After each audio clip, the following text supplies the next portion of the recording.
Students, I am your Srishti teacher Prabhat Srivastava, and students, today we will read the chapter number 11, water resource. Students, in the previous video we have already read the chapter, the first stanza of this chapter. So students, today we will read the next stanza. So students, open the page number 70 and you will find the second stanza, and the heading is source of fresh water. Okay, are you ready? So let's read. The fresh water is naturally found on the earth's surface is big ponds, lakes, rivers, streams and underground. Students, जो आपका स्वच्छ जल है ये मुख्य रूप से पृथ्वी की सतहों पर पाया जाता है, और यह मुख्य रूप से तालाबों, झीलों, नदियों, स्ट्रीम्स और भूमिगत जल के रूप में मिलता है. The source of almost fresh water is prescription from the atmosphere in the form of mist, rain and snow. और जो यह स्वच्छ जल है यह मुख्य रूप से हमारे वातावरण में हमें वर्षा के द्वारा बर्फ के रूप में, ओस के रूप में मुझे मिलता है.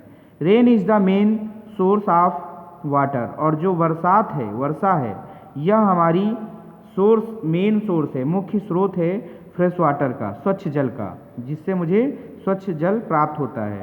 Farmers depend largely on rain water for irrigating their crops. जो किसान हैं वो डिपेंड हैं, मीन्स निर्भर हैं बड़ी मात्रा में रेन वाटर यानी वर्षा के जल पर, जिससे वो अपने फसलों की सिंचाई करते हैं, इरिगेटिंग सिंचाई करते हैं.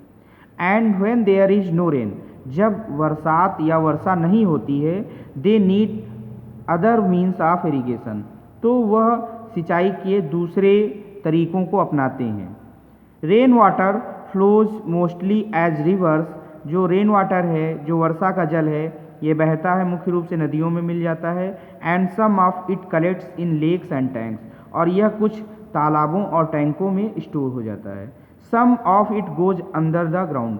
और कुछ जो जल होता है वर्षा का वो भूमि के अंदर चला जाता है. उसी से मतलब आप डिगिंग करके, digging wells, with the help of digging you will get the fresh water from the earth surface. Okay students, now we will read the second stanza. Open the next page 71. Students, water we use for the various purpose is either surface water or ground water. Water जो हम लोग यानी जो जल हम लोग use करते हैं अलग अलग उद्देश्यों में, वो प्रायः ग्राउंड वाटर यानी हमारा भूमिगत जल होता है. We get surface water from the rivers. और यह जल जो होता है हमें सरफेस सतहों से मिलता है. कहाँ से? Rivers, ponds, lakes, ocean etcetera. आप इसको नदियों में, तालाबों में, झीलों में, महासागरों में पाते हैं. And we get ground water by digging wells and handpumps. और हम जो भूमिगत जल है, जो सतह का जल है, ये डिगिंग करके, खुदाई करके भी, कुओं की खुदाई करके और हैंडपम्प्स के द्वारा प्राप्त करते हैं, रिसीव करते हैं. एंड द अदर जो टाइप्स हैं, we get the fresh water. First is rain. You know कि rain is the main source of water. Rain ही जो है आपकी वर्षा है वो मुख्य स्रोत है हमें स्वच्छ जल देने का. Rain water that runs on the surface of the earth is called surface water. और वर्षा का जो जल जमीन पर बहता है उसे ही सरफेस वाटर या सतही जल के नाम से जाना जाता है. It takes the shapes of river. या नदियों का रूप लेता है, तालाबों में और झीलों के रूप में पाया जाता है. Second heading you will read wells. Students, we get under water by digging wells. हम कुओं के खुदाई करके हम स्वच्छ जल प्राप्त करते हैं. इट इज़ ईजी, यह बहुत ही आसान है. टू डिग वेल्स, कुओं की खुदाई करना. इन द नॉर्दर्न प्लेन्स, हमारे जो उत्तरी मैदान है यहाँ पर हम मुख्य रूप से खुदाई के द्वारा यानी जो जल है वो स्वच्छ जल, underground water we get from the digging. Where water is available, जहाँ जहाँ वाटर अवेलेबल होता है वहाँ हम उसकी डिगिंग करके, खुदाई करके और हम जो जल होता है उसको प्राप्त करते हैं. जैसे आप जानते हैं tubewells are the main source of irrigating. जो ट्यूबवेल्स होते हैं वो हमारी सिंचाई के मुख्य साधन हैं. आर द मेन रिसोर्सेज यानी मुख्य स्रोत हैं. And these days in the northern plains, इन दिनों में जो उत्तर के मैदान हैं, उत्तरी भाग हैं, वहाँ पर सिंचाई करके हम लोग क्या करते हैं, अपनी फसलों को सिंचाई करते हैं इसी ट्यूबवेल्स के द्वारा। सबसे फेमस जो प्रेजेंट टाइम में चल रहा है, अगर हमारी समय पर वर्षा नहीं होती है तो हम ट्यूबवेल से अपने खेतों की फसलों की सिंचाई करते हैं। And third is canals.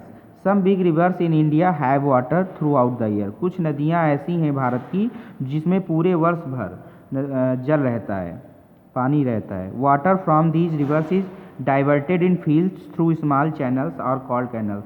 और कुछ ऐसे चैनल्स हैं जिनके द्वारा, यानी हम कैनाल्स के द्वारा अपने खेतों में पानी पहुंचाते हैं, और इन्हीं को हम कैनाल्स के नाम से जानते हैं। और इंदिरा गांधी कैनाल जो इन द राजस्थान में पड़ता है, provides the water a large part of north west India. उत्तर पश्चिमी भारत की जो मुख्य फसलों की सिंचाई है राजस्थान की, उसमें बहुत बड़ा योगदान देता है। So students, in the next part we will read about tanks and other things. Students, मुझे उम्मीद है कि आपको आज की ये हेडिंग्स समझ में आई होंगी। So thank you.